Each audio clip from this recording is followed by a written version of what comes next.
Apocalipse capítulo 2. Nós vamos ler dos versículos 1 até o versículo 7. É o último livro da Bíblia. Apocalipse quer dizer revelação, tá? Ok? Apocalipse trata dos últimos acontecimentos dos finais dos tempos, que nós já estamos entrando nele. Tá? Então nós vamos ler aí.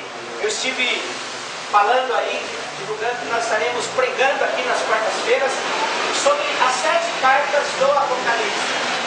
Então nós vamos começar hoje com uma carta, que é a carta a essa igreja. Apocalipse 2, de 1 ao versículo 7. Todos acharam? Amém? Amém. Diz assim então a palavra de Deus revelada a João: escreve ao anjo da igreja que está em Éfeso. Isso diz aquele que tem na tua destra as 7 estrelas, que anda no meio dos 7 castiçais de ouro. Conheço as tuas obras e o teu trabalho, e a tua paciência, e que não podes sofrer dos maus, e puseste à prova os que dizem ser apóstolos, e o não são, e tu os achastes mentirosos, e sofreste, e tens paciência, e trabalhaste pelo meu nome, e não te cansaste. Tenho, porém, contra ti, que deixaste o teu primeiro amor. Lembra-te, pois, de onde caíste, e não arrepende-te, e pratica as primeiras obras, quando não, brevemente a ti virei, e tirarei do seu lugar o teu castiçal, se não te arrependeres. Tens, porém, isto, que odeias as obras dos nicolaítas, as quais eu também odeio.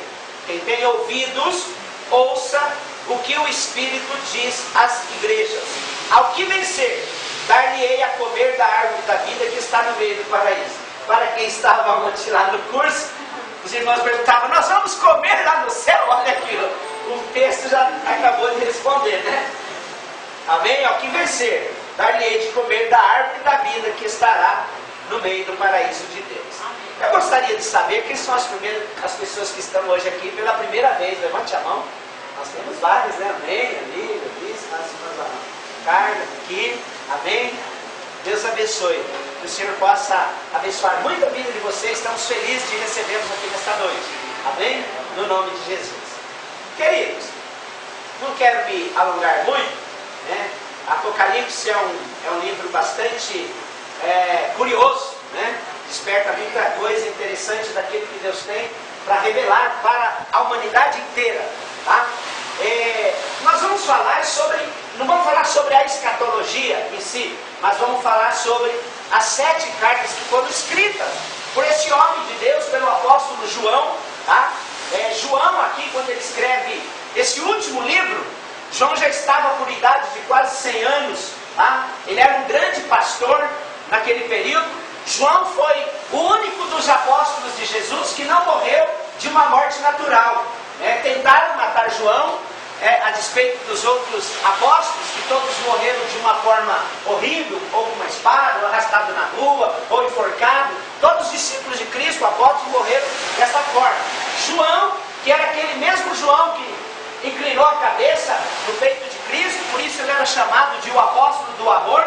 João, ele foi lançado sim num tacho de azeite fervendo, e Deus tirou ele de lá ileso. Não aconteceu nada com João, da mesma forma que houve com os amigos de Daniel lá no Velho Testamento. A mesma coisa aconteceu com João.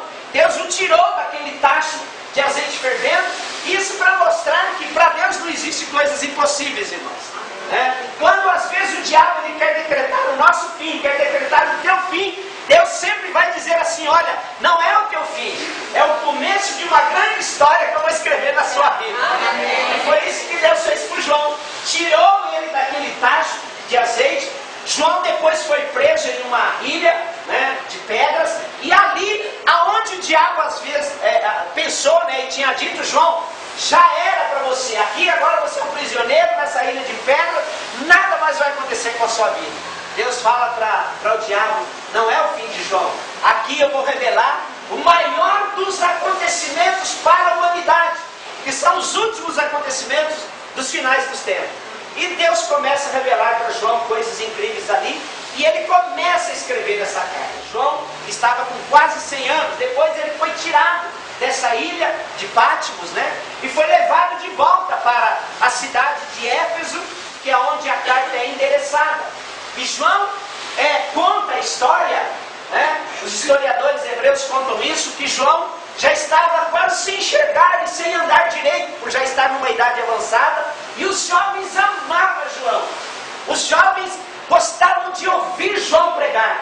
E sabe o que eles faziam? Eles saíam da sua casa, iam na casa de João buscar João e levavam João para a igreja para ouvir João falar: filhinhos, amai-vos uns aos outros. Eu me arrepio de falar disso, porque o amor é algo que falta muito hoje no coração do ser humano, né? Fala-se muito em amor, principalmente também dentro das igrejas. Fala-se muito de amor e vive-se pouco a prática do amor, né? E João aqui, os jovens tinham prazer de ouvi-lo pregar e falar sobre o amor. Essa carta é uma carta que Deus revela para João, para ele escrever diante de todas as outras que Deus também levou ele a escrever. Então essas cartas foram destinadas ao apóstolo João para endereçar essas cartas às igrejas que estavam localizadas naquela região ali, em cidades de províncias romanas da Ásia Menor. Então eram 7 cidades, 7 cartas, 7 igrejas, aonde Paulo também havia passado por essas igrejas, visitado, fundado algumas delas, tá? E onde a tradição também cristã diz que ele exerceu ali o seu ministério, João, tá? Na cidade de Éfeso. Tá? Representam 7 cidades diferentes. Nós hoje vamos falar de uma, nas outras quartas iremos falar sobre as outras. Então, 7 cidades, 7 igrejas, 7 pastores e 7 épocas diferentes. Que essas épocas também são contadas na história chamada história da igreja primitiva, a primeira igreja, tá? Aonde Paulo teve a sua vida ali, no seu ministério. E a igreja primitiva conta histórias maravilhosas, tá? Essas igrejas, elas haviam sido escolhidas por Deus, através do apóstolo, levantadas por Deus, tá? Por quê? Porque as igrejas, elas representam 7 tipos de pessoas, 7 classes de pessoas, né? 7 igrejas diferentes, tá? Que existiram naquele período e que também ainda existem nos nossos dias de hoje. Então aquelas igrejas, elas estavam ali para representar o que acontecia naquele período e também para apontar futuramente aos nossos dias de hoje aquilo que acontece nas igrejas que nós estamos vivendo hoje. E isso o apóstolo diz que será até a volta, até a vinda de Jesus. Tá? Então, amados, nós precisamos prestar muito atenção e ver o que o Senhor Deus quer dizer a nós, tá? Nessas cartas. Da mesma forma que elas representam a igreja, as cartas também representam cada um de nós que estamos hoje aqui nesta noite, individualmente. Porque além de sermos igreja como um corpo, nós somos igreja individualmente falando. Amém? Eu sou igreja unida, eu sou igreja em grupo, eu sou igreja no corpo de Cristo. Mas quando eu vou para a rua, quando eu estou lá fora, quando eu estou no mercado, eu sou a igreja individualmente. Amém? Então ela representa a minha vida, a sua vida, tá? Dentro de uma igreja. E talvez nós estejamos aí enquadrados em um dos perfis que nós vamos ver aí na história da igreja. Essa é uma pergunta que eu e você precisamos fazer na nossa vida, tá? Fazer aqui dentro, em secreto, não aparente, tá?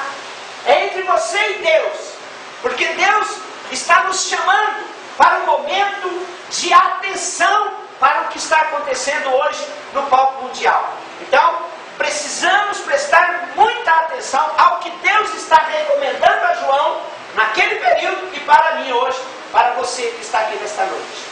Tá? Sem nos preocuparmos em ficar apontando para esse, para aquele, para aquela, para aquele, para a igreja tal, para isso ou para aquilo, né?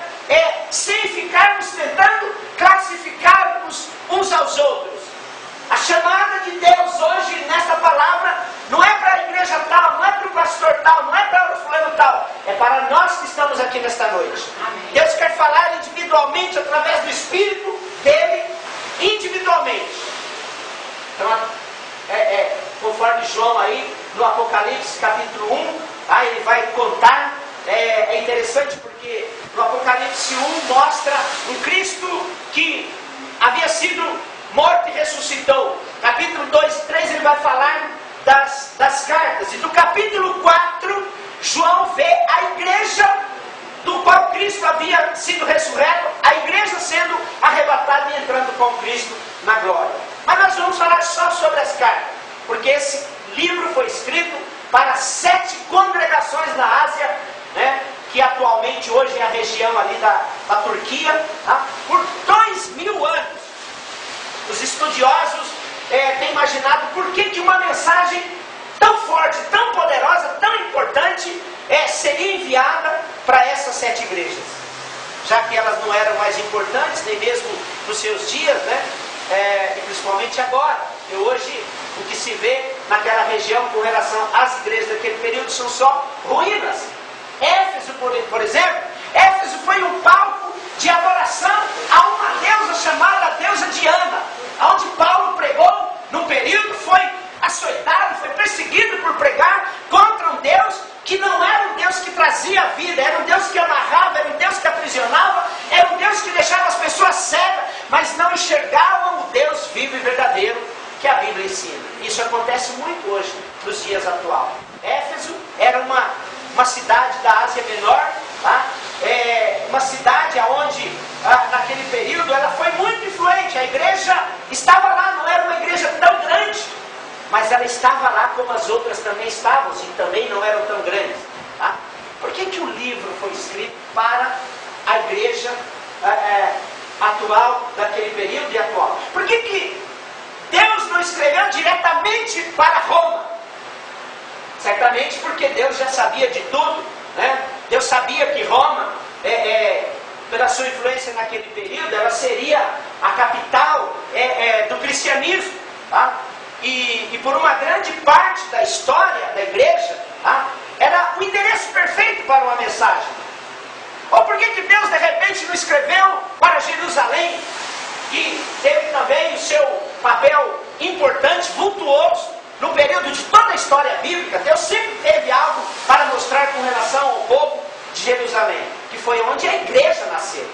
A igreja verdadeira de Cristo, não estou falando de igreja placa, estou falando da igreja de um evangelho verdadeiro, de um evangelho genuíno, de um evangelho de doação, de dedicação, de um evangelho onde se importa realmente com o próximo, de um evangelho a gente olha e não acusa, um evangelho onde a gente prega e vive, um evangelho onde a gente ensina e faz.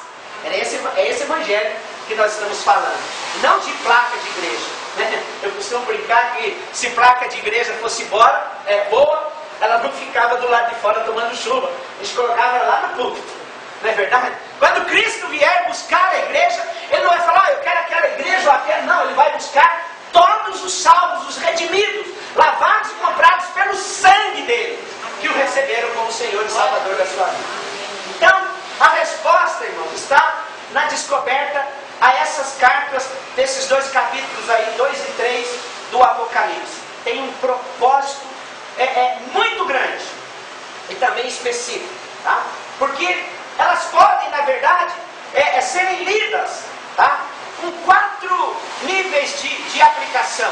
Tá? Nós podemos olhar para elas como o nível histórico, porque historicamente as 7 igrejas, elas existiram, elas foram importantes, elas tiveram seu papel, tiveram uma influência muito grande no cristianismo, ficou muito e debaixo de muita perseguição naquele período. Tá? Cada um tinha a sua experiência. Imaginem aqueles irmãos primitivos vivendo um momento logo após a morte e ressurreição de Cristo. Então o assunto principal daqueles irmãos, daquela igreja, ou das igrejas que estavam se levantando, era que eles viram um Cristo que tinha sido morto, mas que ele não ficou na tumba, ele ressuscitou. Imagina o poder que era falar desse Cristo ressurreto. E o Espírito Santo agindo ali. Então nós podemos contar como história, né? João falou dessas cartas, o Senhor falou as cartas sobre elas também. Segundo, talvez nós poderíamos, já que todas as igrejas precisavam e deveriam, e também devem ler as cartas, elas também têm admoestações para as igrejas. O problema hoje é que as igrejas não querem ouvir a admoestação da palavra de Deus. As pessoas hoje, elas querem ouvir mensagem que sejam agradável que sejam propícia a ela. Ela não quer ouvir o que Deus fala. E João aqui estava falando o que Deus estava falando. João nada mais era a boca de Deus dizendo para aquelas igrejas o cuidado que eles precisavam ter. Terceiro, talvez, como um desafio, tanto o desafio quanto a promessa, com que cada um termina. Tá? São pessoais e são corporativos. As cartas eram para os indivíduos, assim como para as congregações naquele momento. E talvez, num quarto aí, elas eram lidas numa ordem em que aparecem do jeito que estão, porque elas contam realmente a história e a vida da igreja. Então elas são proféticas, elas são para nós hoje. Tá? E essas cartas são interessantes, que elas fecham um espaço aí profético entre as 69 semanas de Daniel com as 70 semanas de Daniel. Elas estão inseridas dentro disso, que é o último acontecimento, um dos últimos acontecimentos sobre a face da terra. Deus começa, irmãos, com uma palavra a cada um daqueles pastores, daqueles líderes que estavam dentro daquelas igrejas. Por isso ele usa o nome da igreja. Ele fala, o anjo da igreja escreve. Então ele está mostrando a importância e mencionando o nome de cada igreja. Em cada igreja existe uma pista daquilo que nós precisamos ouvir. Cada carta pode ser dividida em 7 partes, tá? E o título aí falando do Senhor sendo a primeira. Então nós vemos algo aqui fantástico de Deus. Cada um carrega algo interessante. E nós começamos lendo aonde a carta está sendo endereçada para a igreja numa cidade chamada Éfeso. Por isso é carta aos Efésios. Tá? Ao pastor da igreja que está em Éfeso, escreve. No caso aqui, na tradução, ele diz ao anjo da igreja que está em Éfeso, escreve. Sabe o que significa Éfeso? Éfeso significa querida, significa amada. Éfeso significa uma companheira escolhida. Ela teve um papel fundamental na igreja primitiva. Éfeso estava representando a primeira igreja. A igreja ali do primeiro século. E nós vemos aqui um título sendo dado a esta igreja.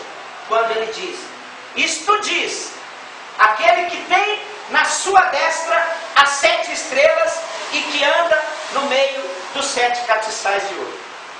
Às vezes nós lemos um texto desse e não entendemos. Mas o que João está dizendo aqui é que aquele que tem os 7 castiçais na destra está se referindo a Cristo. Então quem é Cristo? Cristo é o fundador da igreja. Cristo é o Senhor da igreja. Cristo é o único que precisa ser venerado, adorado, aclamado no meio da igreja. E nós temos visto isso hoje em muitos lugares que tem sido diferente. O foco hoje não tem sido Cristo. O foco hoje tem sido o ministério. O foco hoje tem sido a igreja fulana de tal. O foco hoje tem sido o apóstolo, o bispo, o pastor fulano de tal, e não Cristo. O foco hoje tem sido o levita, o adorador, aquele que grava CDs, ele tem sido o foco. Cristo não tem sido o alvo da igreja de hoje. Isso é sério demais, irmão. Cristo tem que estar entronizado no meio da igreja. Não é o pastor Vanderlei, pelo amor de mim. Eu tenho dito para os irmãos aí, quando vocês estiverem aí fora, conversando com alguém, alguém perguntar, aonde você está indo? Não fale, eu estou indo na igreja do pastor Vanderlei. Pelo amor de mim. Amém. Pastor Vanderlei não quer ter igreja. Amém. Eu estou indo na igreja de Jesus Cristo. Aonde o pastor Vanderlei está servindo? Na igreja de Jesus Cristo. Que se chama Igreja Evangélica Água da Vida. Precisamos de um nome para nos identificarmos. Sabe? Porque hoje o foco tem sido, e quando João tem essa visão, há um título aqui: aquele que tem os 7 castiçais na sua destra. Isso está mostrando que Cristo é o Senhor, que Cristo ele tem o controle da igreja, que não foi o homem, que não foi o apóstolo, que não foi o profeta que levantou a igreja, foi Jesus Cristo. Lá em Mateus 16, quando ele falava para Pedro: olha, eu vou levantar a minha igreja, e as portas do inferno não vão prevalecer contra essa igreja. A igreja é de Jesus, irmão. Então ele está chamando a atenção aqui. Usando esse título, o Senhor está se identificando com aquele que veio visitar João naquela hora. Está mostrando que aquele que tem toda a autoridade sobre a igreja. E não existe igreja forte, não existe oração forte, existe um Deus forte, existe um Cristo forte, que se a sua oração pela fé for feita no nome de Jesus, o mal sai, a doença sai, você é curado, porque o poder é o nome de Jesus. Não é o pastor, não é o título. Isso nós vamos tomar muito cuidado. Então aquele a quem a igreja deve afeição e também a sua lealdade é a Jesus. Você precisa ser fiel a Jesus. Você precisa ser leal a Cristo.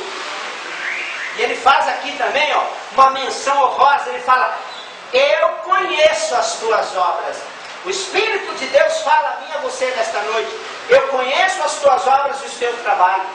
Eu conheço a tua paciência, e que não pode sofrer os maus, e puseste à prova os que dizem ser apóstolos e o não são, e tu os achastes mentirosos, e sofrestes e tens paciência, e trabalhaste pelo meu nome e não te cansaste.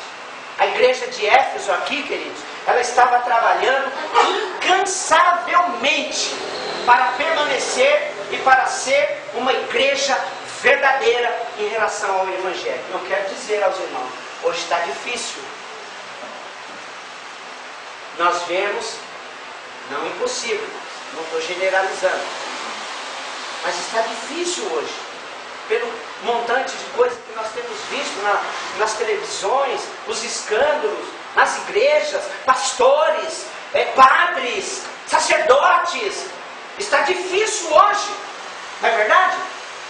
Nós precisamos trabalhar incansavelmente para Jesus, porque é Ele que tem os castiçais, é Ele que é detentor de todo o poder, de toda a autoridade. A minha relação com o Evangelho verdadeira precisa ser voltada para Cristo.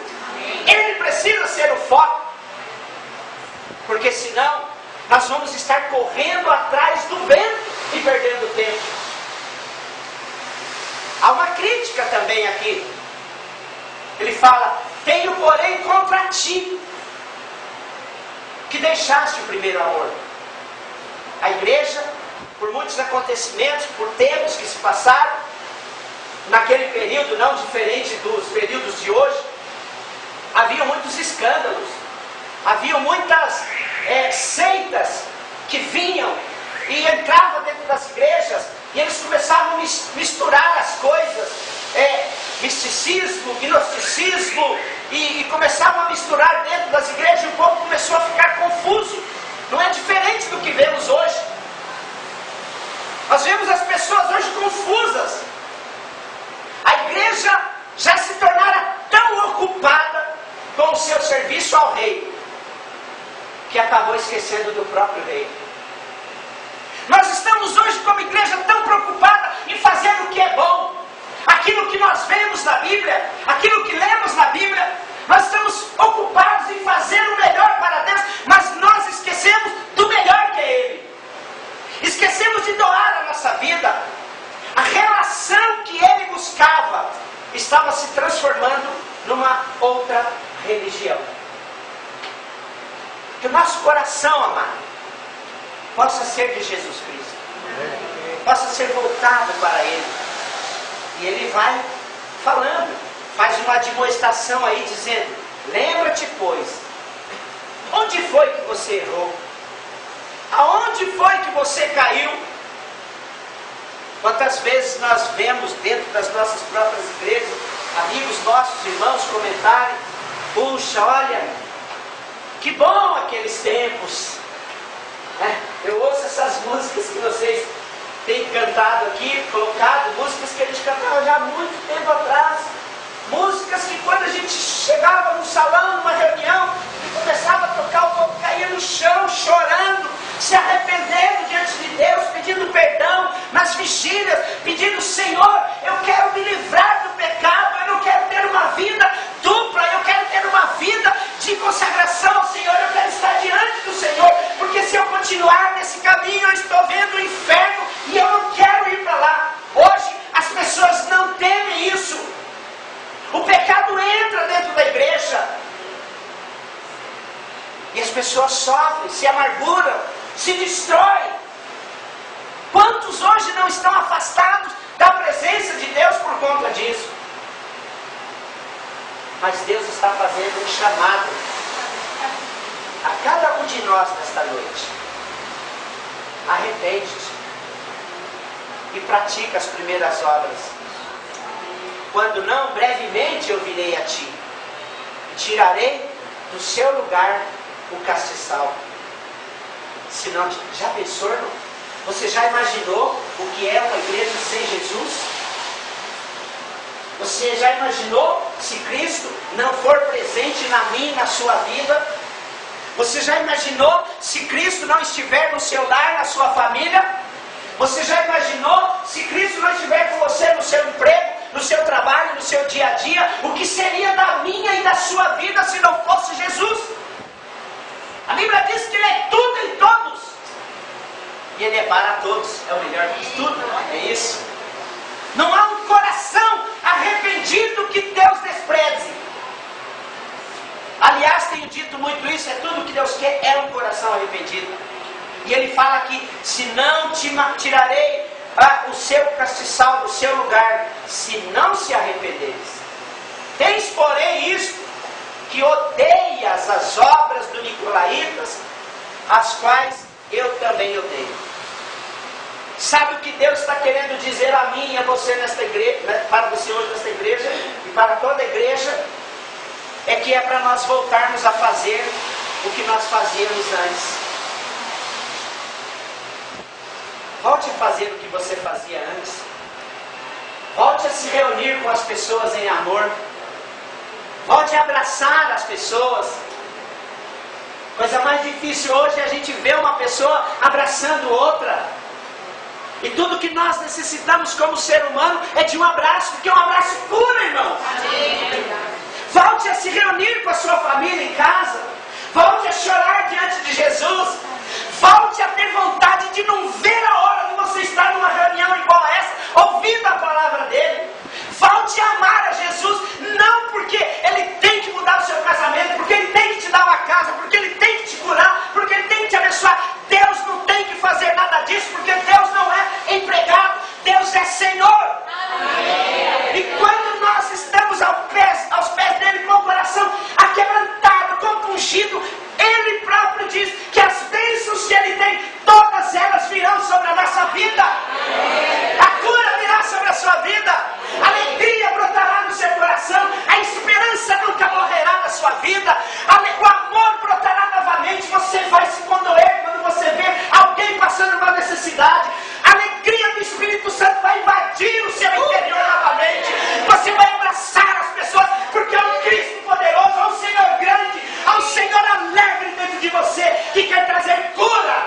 E não quer dar só a cura para você, Ele quer te abraçar e estar sempre com você na sua vida. Ele quer que você conte com Ele todos os momentos da sua vida. É esse Deus que nós precisamos adorar. A igreja primitiva, ela vivia em cima de 4 pilares, que era o ensino dos apóstolos, a palavra de Deus que não pode faltar na nossa vida, irmão. Era a comunhão entre os irmãos, era o partir do pão e era a oração. E eu tenho dito aqui, Nós queremos uma igreja assim. Voltar ao primeiro amor. Primeira coisa é palavra. Eu tenho que viver em torno da palavra, em prol da palavra. Amar a palavra. Se você quer amar a Deus, ame a palavra dele. Porque a palavra dele, Provérbios fala que ela traz cura, ela é remédio para o seu corpo. Comunhão entre os irmãos, que é muito importante. As pessoas hoje se isolam, querem viver sozinhas, amarguradas, fechadas, encavernadas, tristes, melancólicas. Eu não quero isso para a minha vida, porque eu tenho um Deus poderoso dentro de mim, que me traz tudo o que eu preciso. Amém. Oração. Partir do pão e oração. Compartilhe as necessidades uns com os outros. E vamos orar, vamos no monte orar, buscar a presença de Deus. Nós queremos andar dentro desses pilares. Um evangelho verdadeiro. Um evangelho onde a gente não precisa de um mega grupo de louvor para vir e se apresentar e depois ir embora. Nós precisamos de uma igreja onde adora a um Cristo poderoso, a um Cristo verdadeiro e não a um grupo. Um evangelho onde não precisa de estruturas miraculosas, porque existem muitas hoje, e cada um hoje quer construir uma estrutura maior do que a outra, para competir ou para mostrar que aquela estrutura é maior. Não, quando Jesus vier, tudo isso vai ficar, irmãos. Nós precisamos da presença de Jesus. Nós precisamos de falar: Jesus, eu não quero que a sua presença falte na minha vida, porque se a sua presença faltar na minha vida, aí falta tudo. Aqui está o remédio. Volte a fazer o que você fazia antes. Lembra daquele momento que você, mulher, filhos, se arrumem 1 hora antes, 2 horas antes. Nós temos que estar na igreja. A igreja começa às 9 horas. Nós temos que chegar lá pelo menos 10 para as 9. Hoje não, irmão. Hoje banalizou-se tudo. Não há compromisso com as pessoas, com o reino, não com o ser humano, mas com o reino. Porque deixamos Deus sempre em segundo plano. E tudo que Deus abomina é ficar em segundo lugar. É o que mais nós fazemos. Sabe aquele momento que você tinha prazer de estar na presença de Deus, tinha prazer de ler a Bíblia, tinha prazer de orar, de vê-lo manifestando o seu poder na sua vida? Quando aparecia na igreja, meia hora antes, não porque você chegou meia hora antes, mas que era o seu prazer estar lá meia hora antes. Porque você queria estar ali para servir ao Deus Todo-Poderoso. Quando terminava, ai meu Deus, já acabou. Hoje as pessoas estão dentro da igreja, não vê a hora do culto acabar, não vê a hora que essa pregação termina. O pastor parece que não tem simancol, não termina nunca a mensagem. A pessoa se levanta da igreja no meio da mensagem e vai embora, porque não gostou do pregador, não gostou da mensagem.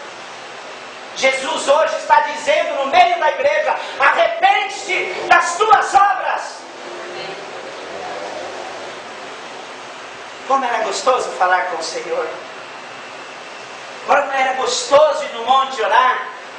Vivíamos, eu e minha esposa vivemos muito isso, meus filhos, desde pequenininho. Como era maravilhoso. E hoje? Como tem sido? Como está aquele primeiro amor? Aquele amor apaixonante por Cristo, insaciável pela presença dele. O João menciona aqui um grupo chamado os Nicolaítas. Os Nicolaítas eram uma seita, era um grupo de pessoas que eram hereges. O que é uma pessoa herege? É uma pessoa que distorce o ensino da palavra, ensina aquilo totalmente errado, distorcido. Isso havia muito, e aquele grupo advogava uma mistura de costumes dentro da igreja, costumes pagãos. Naquele período havia muita questão de comer ou não comer um alimento consagrado ou sacrificado ou não aos ídolos. A imoralidade sexual era muito grande também já naquele período. Havia muita idolatria cristã, como também há muito hoje nos nossos dias. Mas há somente um digno de receber honra, de receber glória, de receber adoração. E adorá-lo tem que ser o meu propósito, tem que ser o principal propósito da igreja. O castiçal está identificado aqui no Apocalipse capítulo 1, no versículo 2, como a igreja. E sabe, irmãos, removê-lo significa remover a igreja de Éfeso. Ela seria exterminada. Ela iria à ruína e se acabaria. Mas é um desafio que Deus faz hoje para esta igreja, daquele período que nós podemos hoje aplicar a nós. Há um desafio, há uma voz do Espírito de Deus nessa noite, soando no meu e no seu coração. Quem tem ouvidos, ouça o que o Espírito diz às igrejas. Então, meu amado, se você que está aqui nesta noite tem ouvidos, essa carta foi escrita para você, foi escrita para mim. Amém. Apesar dessa carta a Éfeso ser uma carta apostólica, a igreja, ela lutava com os mesmos problemas que nós temos hoje. A igreja como um todo está muito distraída. A igreja hoje precisa fazer programas para atrair a atenção das pessoas. Nós não precisamos fazer programas para atrair a atenção das pessoas, irmãos. Nós temos que ser igreja viva e verdadeira, para que as pessoas olhem nós como espelho e vejam Jesus. Nós não precisamos fazer programas mirabolantes para chamar a atenção. E as igrejas estão hoje muito ocupadas com isso, implementando, construindo. E talvez nós estejamos muito ocupados ajudando. Somos seres humanos, não somos feitos humanos. E uma vez salvos, estar com o Senhor é estar em um compromisso de vida com Ele, um companheirismo profundo, um propósito profundo de vida com Cristo.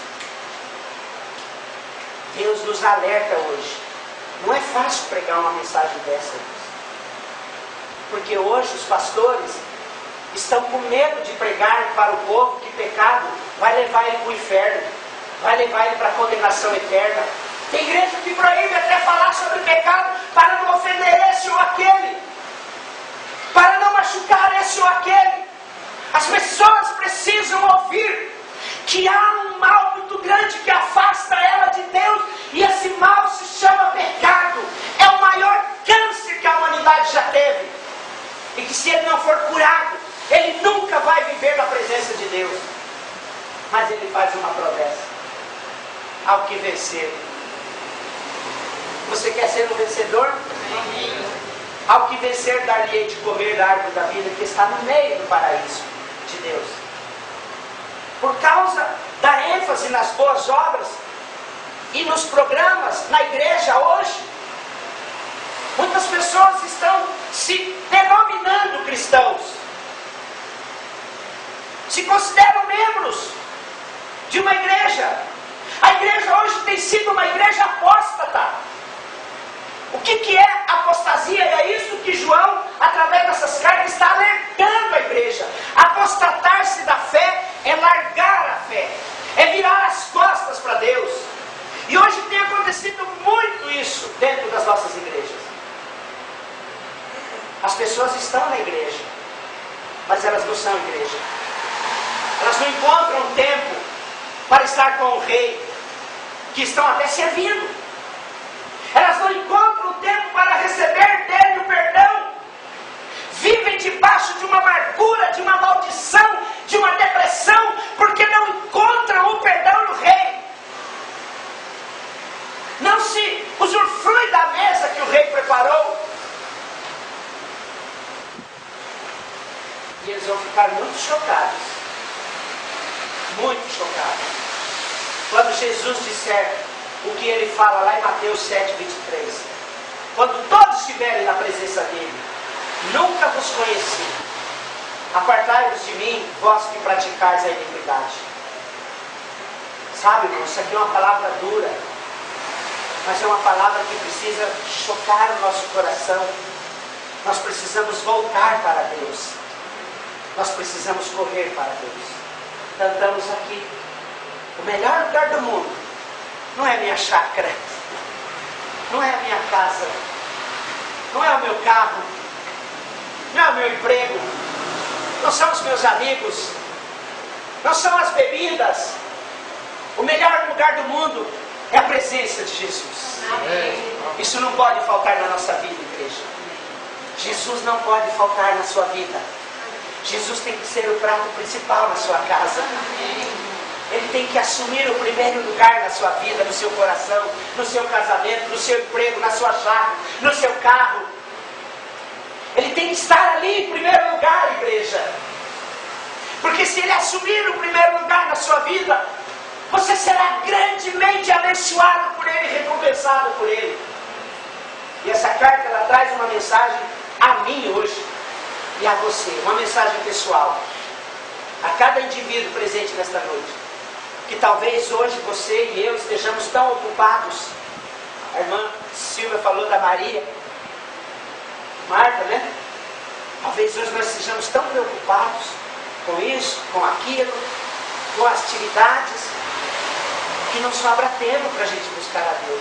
É o que mais ouvimos hoje das pessoas: pastor, eu não tenho tempo.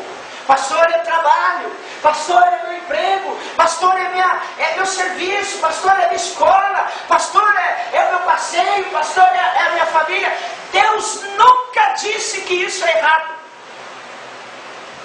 Deus disse que tudo isso é importante. Mas o primeiro lugar tem que ser dele. Nós trocamos tudo. É o que mais ouvimos. Quando convidamos as pessoas: ai pastor, não dá, eu tenho uma viagem, eu tenho isso, eu tenho aquilo.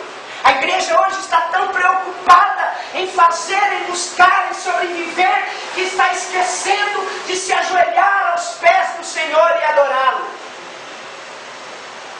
Isso tem levado a igreja ao esfriamento do amor,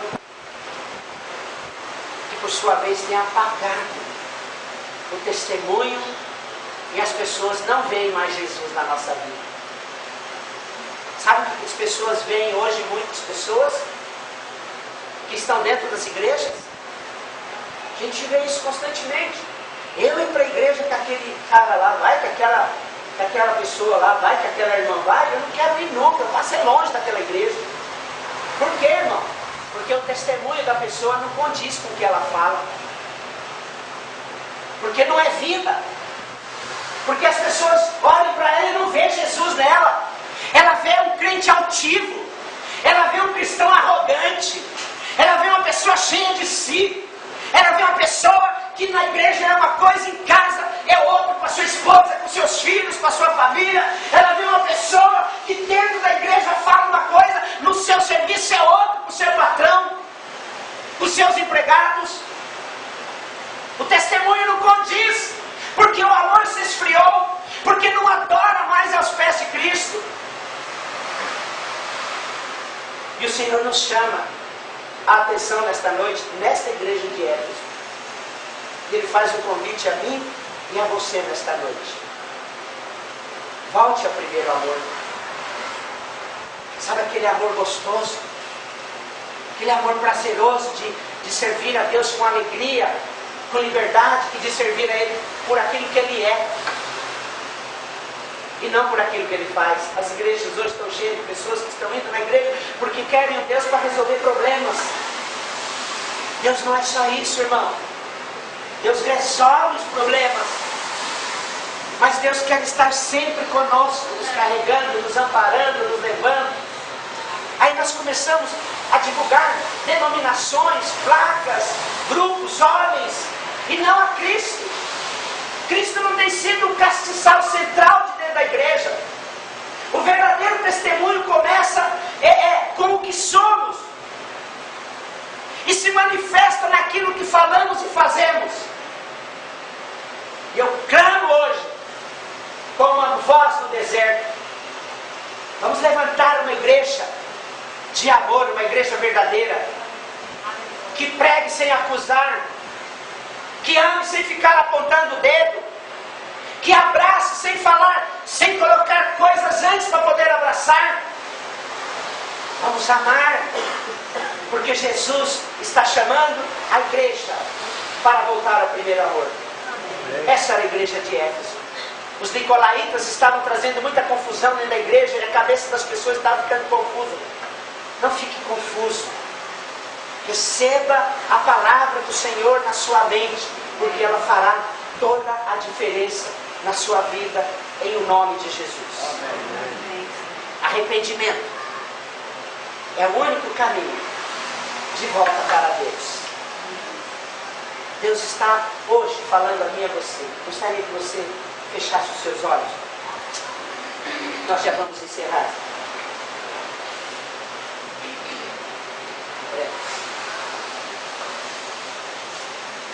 Arrependimento é o único caminho de volta para Deus. A carta hoje está dizendo: lembra do momento aonde você caiu? Lembra daquele momento que você parou de buscar a presença do Senhor? Lembra daquele momento onde você, por isso ou por aquilo, deixou de estar na presença do Senhor? Lembra onde você caiu, igreja? E convide você agora, Ele, a vir no seu coração, a trazer alegria para você, para a sua vida, para a sua família, para o seu lar. Convide Ele hoje a ser o centro, o castiçal principal hoje na sua vida. Convide Ele. Ele está dizendo: volte hoje enquanto há tempo, porque eu virei buscar a minha igreja. Aonde você caiu foi na falta do amor? O Senhor te chama nesta noite a viver novamente esse amor. Um amor árabe, um amor verdadeiro, um amor puro. O Senhor chama você nesta noite para chorar na presença dEle. Não há nada mais gostoso do que chorarmos na presença de Deus. Porque quando choramos na presença de Deus, o choro traz cura. O Espírito Santo, Ele vai limpando a nossa alma, o nosso coração. E Ele está nesta noite trazendo sobre você um peso de glória, não um jugo. Jogue o jugo fora da sua vida. Cristo é liberdade, Cristo não é jugo. E Ele te convida nesta noite a voltar no primeiro amor e a amá-lo de toda a sua alma, de todo o seu coração. Busque a Deus por aquilo que Ele é e não por aquilo que Ele faz. O Espírito de Deus, Ele quer trazer cura no seu coração. Você que talvez esteja aqui nesta noite, que já tenha vivido muito tempo amargurado no seu coração, meu irmão, minha irmã, o Espírito de Deus fala hoje: se você tiver ouvido, ouça. Ele quer curar você desta angústia, desta amargura.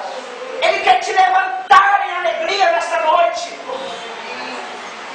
Ele quer ver você hoje ajoelhado aos pés dEle, adorando e buscando a Ele novamente. Senhor nosso Deus e nosso Pai maravilhoso, que o Senhor torça sobre a vida de cada um que está aqui nesta noite, inclusive da minha, Pai.